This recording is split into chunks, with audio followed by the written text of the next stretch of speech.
The newest details for the Cybermod and Projection Dungeon have been released. I will do my best to explain them. First, we have a new NPC, Wally. You can find him in Bullshit Marshes after finishing the story. Or, you can go to the secret base on the second map and find Tristan Mark II. Of course, don't find the wrong Tristan. Before we explain the Cybermod mechanism, let us take a look at the new gameplay mode in the S2 season, Projection Dungeon. Complexity represents the difficulty of the level. Each complexity has its own requirements and rewards, and we will talk about them in a bit.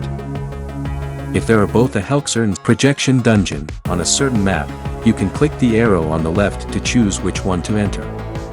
After entering the Projection Dungeon, you will be affected by data suppression, and the damage he causes to monsters will be greatly interfered with, or even completely unable to cause damage. You need to click on the analysis progress bar below to gradually release the effect of data suppression. As the progress continues, the damage caused to monsters will gradually return to the original value. The higher the complexity of the dungeon level, the longer the progress required for analysis, and the speed of analysis is related to the computing power from Cybermod. Aside from the suppression, we also have holographic monster mechanism, which could increase the analysis bar progress. The hologram monster also drops items like usual monsters.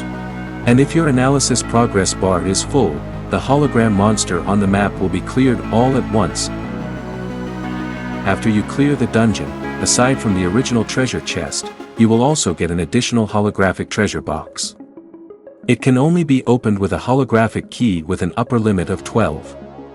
When there are less than 12, a holographic key will be automatically restored every 2 hours.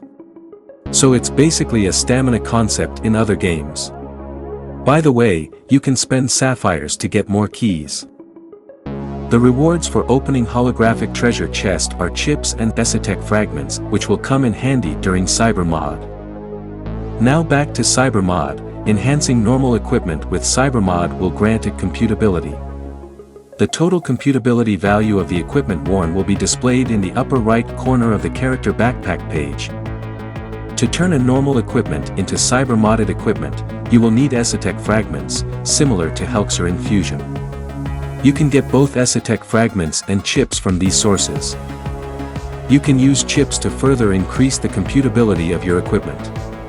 The obtained chips will be stored directly in the chip storage. You can check it on Wally or Tristan Mark II.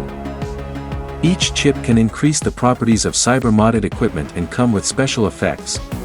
For accessories chips, there is an option between only defense increase with higher value, or lower defense increase with new skill added. Armor chips will increase your basic stats and increase your existing class skill level. For weapon chips, it will increase your attack along with fate-bound level. Chips are also divided into multiple rarity. The higher the rarity, the higher the attribute value. The special effects of chips with different rarities will also become different. Chips can be upgraded through synthesis. 3 chips with the same name and the same level are synthesized into the next level chip, which can be automatically synthesized in the chip storage. Here is the example of level 4 armor chip. It will increase computability, basic stats, and increase a specific class skill level by 2.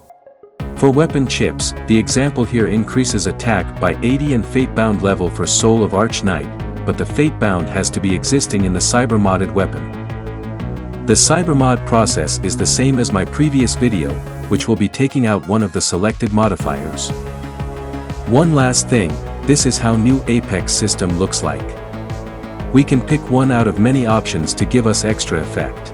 Only one can be activated at a time. And this is the example of the said Apex effect.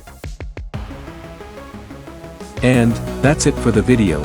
Please like, comment, and subscribe to get my daily news. See you next time.